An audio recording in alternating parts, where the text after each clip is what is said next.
Halo netizen yang budiman, selamat pagi, selamat siang, selamat sore, selamat malam. Berjumpa kembali bersama David di sini di David Karindra YouTube channel dalam sharing public speaking.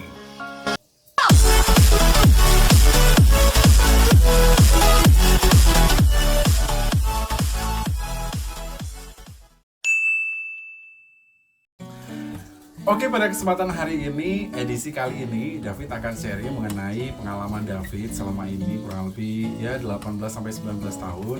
David berada di dunia entertain, di dunia panggung gitu ya, dari mulai tahun 2001 sampai dengan sekarang. Banyak kurang lebih pengalaman yang sudah David alami. Pernah jadi penyiar radio pernah, terus juga MC sering sampai sekarang ya. Terus juga tergabung dalam protokoler pemerintah daerah juga pernah. Dan sekarang ini David tergabung dalam salah satu stasiun televisi sebagai host dan juga news anchor. Nah, David pengen jadi manusia yang baik nih, karena sebaik-baiknya manusia adalah yang bisa berguna bagi orang lain. Makanya David akan sharing pengalaman David selama ini di dunia entertain tentang public speaking. Kali ini David akan membahas tentang dasar-dasar public speaking.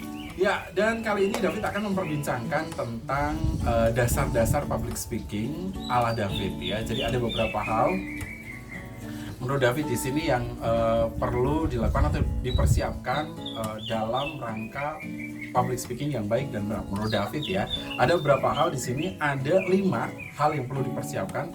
Yang pertama adalah percaya diri, yang kedua adalah materi, yang ketiga adalah vokal dan audio, yang keempat ekspresi dan fisik, yang kelima adalah komunikatif.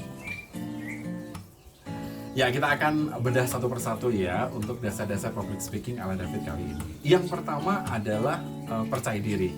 Menurut David, percaya diri ini adalah sesuatu hal yang paling penting sebelum kita memulai atau kita akan melakukan suatu public speaking. Karena sampai dengan sekarang, David selalu memegang teguh apa arti percaya diri itu sendiri. Secara harfiah, percaya diri itu benar-benar buat David satu hal yang penting. Jadi percaya diri, kalau kita percaya dengan kemampuan diri kita sendiri, insya Allah orang lain akan percaya dengan kemampuan kita. Tapi kalau kita tidak pernah percaya pada kemampuan diri kita, jangan pernah orang lain juga akan percaya pada kemampuan kita. So, percaya diri adalah akar yang paling penting, dasar yang paling utama untuk menjadi public speaker yang baik. Ya, dan apabila ada yang menanyakan gimana sih David caranya supaya tetap percaya diri, ada beberapa hal yang biasanya David selalu lakukan. Yang pertama adalah memunculkan self-talk positif dalam diri kita, gitu ya. Jadi kalau sebelum David tampil dalam satu acara, membawakan acara atau apapun itu, David selalu self-talk positif, gitu ya. Jadi ini pasti bisa. Jadi kalau memang kita yakin pada kemampuan diri kita, insya Allah juga kita pasti akan dapat melakukan dengan baik. Sambil contoh nih, misalkan kita kehujanan gitu ya, terus kita pulang sampai dengan di rumah, kalau kita berpikir bahwa ini kayaknya bakal sakit, pasti besok paginya pasti akan sakit. Tapi kalau kita kehujanan, pulang ke rumah, terus mandi pakai air hangat, ganti baju, minum teh hangat, terus tidur, paginya pasti akan sehat. Karena tersugesti dalam diri kita self-talk positif, ini baik-baik aja, ini sehat-sehat aja, itu insya Allah pasti akan sehat. So, itu pula yang biasa David lakukan kalau misalkan sebelum membawakan acara atau pada satu acara tertentu dalam rangka dalam public speaker gitu ya, jadi public speaker tuh biasanya David selalu melakukan self-talk positif dalam diri David sendiri supaya kita bisa melakukan dan kita percaya bahwa kita bisa melakukan itu dengan baik. Dan yang kedua, cara untuk mengatasi percaya diri adalah persiapkan semuanya dengan baik. Apapun itu persiapkan dengan baik, dari mulai materi, kostum dan apapun itu persiapkan diri dengan baik supaya menunjang penampilan tentu saja dapat meningkatkan rasa percaya diri seperti itu.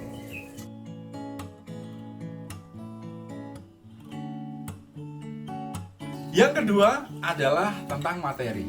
Nah, ini juga satu hal yang penting juga. Setelah percaya diri, pasti kita juga akan melakukan persiapan berikutnya dalam rangka menjadi public speaker yang bagus.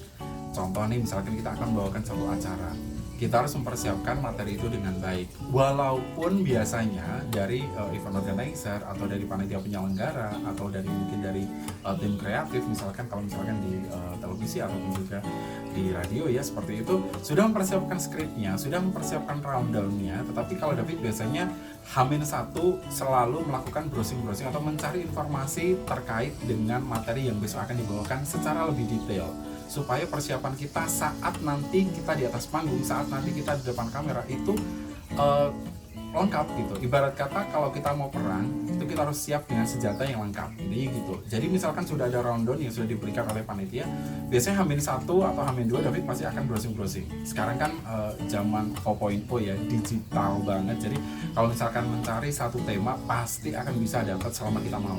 Misalkan contoh nih, pas David mewawancarai Menteri Perindustrian waktu itu Bapak Erlangga Hartarto, walaupun sudah ada materinya, sudah ada rundownnya seperti apa, tetapi David pasti akan mencari gitu. Oh ini profilnya Pak Erlangga seperti apa? Oh ini tentang pertanian yang dimaksud di sini apa? Oh kopi di Temanggung seperti apa? Oh kira-kira akan mengulas tentang apa dan segala macamnya. Jadi bukan bermaksud untuk tidak percaya, tetapi untuk menambah senjata yang lengkap saat kita menjadi public speaker atau saat kita membawakan satu acara adalah materi tersebut harus dikuasai atau kita dapat tahu materi itu dengan baik dan benar, seperti itu. Ya, dan yang ketiga adalah vokal dan audio. Ini adalah step berikutnya yang harus kita kuasain kalau kita akan menjadi public speaker atau pembawa acara atau apapun itu yang berhubungan dunia panggung dan entertain saat kita di atas panggung atau di depan publik. Vokal itu termasuk salah satunya adalah artikulasi ya. Jadi saat kita saat kita ngomong itu harus benar-benar jelas gitu. Misalkan A, I, U, E, O-nya. Jadi misalkan hadirin dan tamu undangan yang kami hormati gitu ya. Jadi tidak boleh hadirin dan tamu undangan yang kami hormati itu kayaknya nggak lepas gitu ya. Tapi kita harus benar-benar yang mengucapkannya itu secara jelas gitu ya. Sama saat David ngomong ini juga harus jelas gitu. Jadi nggak apa-apa, nggak usah takut terlihat jelek gitu ya, tapi bagaimana caranya message yang disampaikan itu dapat nyampe ke publik seperti itu. Termasuk vokal di sini adalah produksi suara. Ada beberapa penekanan saat kita membawakan acara atau kita menjadi public speaker ya.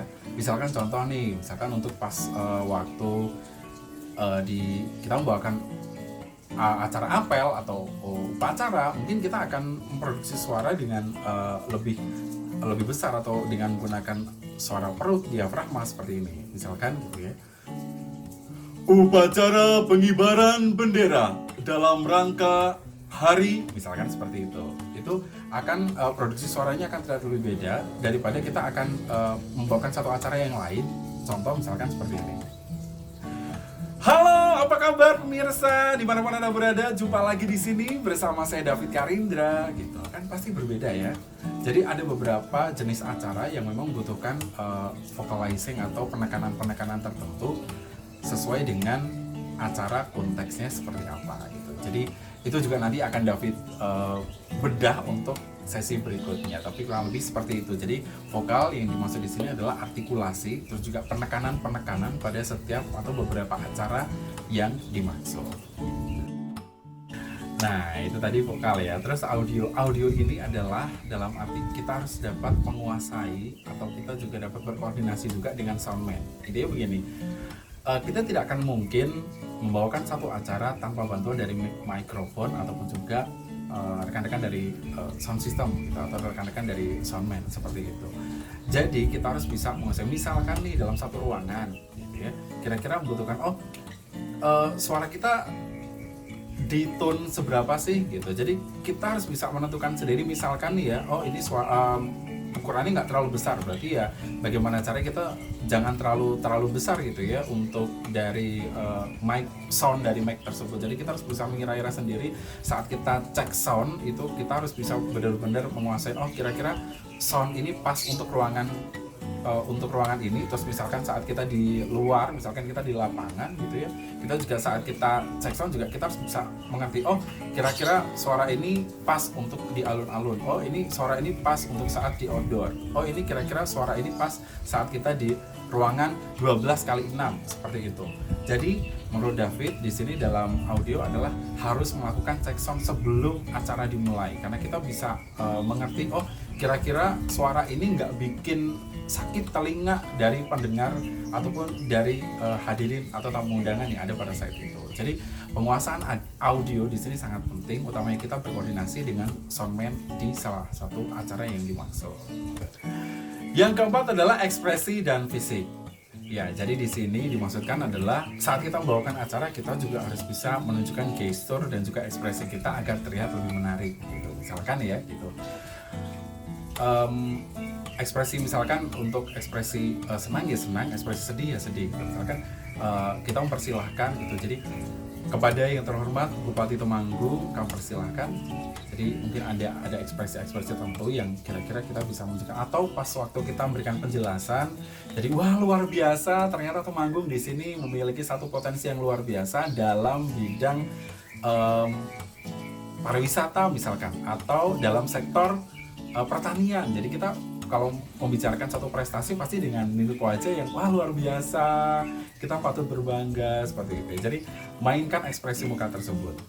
Terus kalau fisik yang dimaksud di sini David adalah kita harus mempersiapkan fisik kita, penampilan kita dengan baik. Apa yang akan dipakai, apa yang akan semuanya harus menarik, tetapi juga harus nyaman di badan. Jadi jangan sampai terlihat menarik saja tapi kita tidak nyaman memakainya. Itu juga salah. Jadi harus menyesuaikan antara pakaian itu bagus tapi juga nyaman dalam diri kita saat kita memakainya. Karena kalau tidak nyaman, orang pasti akan melihat ini kayaknya bajunya kekecilan, ini kayaknya celananya kekecilan, pasti juga orang akan merasa nggak nyaman. Jadi menyesuaikan antara apa yang dipakai itu bagus tapi juga nyaman saat kita memakainya.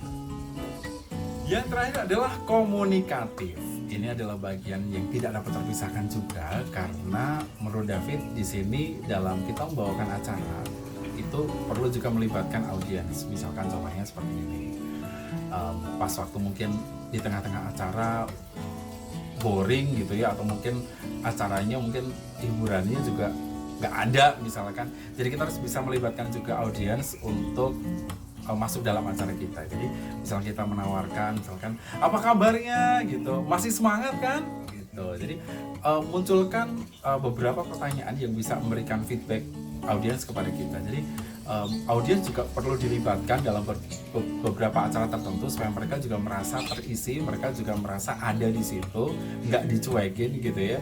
Jadi keterlibatan audiens itu sangat penting juga dalam beberapa acara, tergantung konteksnya ya. Jadi intinya itu, jadi kita harus bisa komunikatif, atau kita bisa memberikan joke-joke sedikit dalam beberapa acara yang kira-kira mau di situ semi formal atau tidak formal, agar nggak boring. Seperti itulah yang dimaksud komunikatif. Nah, itu tadi kelima hal atau dasar-dasar public speaking ala David yang harus dilakukan, yaitu ada percaya diri, materi, vokal dan audio, ekspresi dan fisik, serta komunikatif. 5 hal itu yang menurut David harus dikuasain saat kita menjadi public speaker, kita membawakan satu acara, ataupun juga kita melakukan satu hal yang berhubungan dengan public speaking. Nah, itulah tadi hal yang bisa David sharingkan kepada netizen yang budiman gitu ya.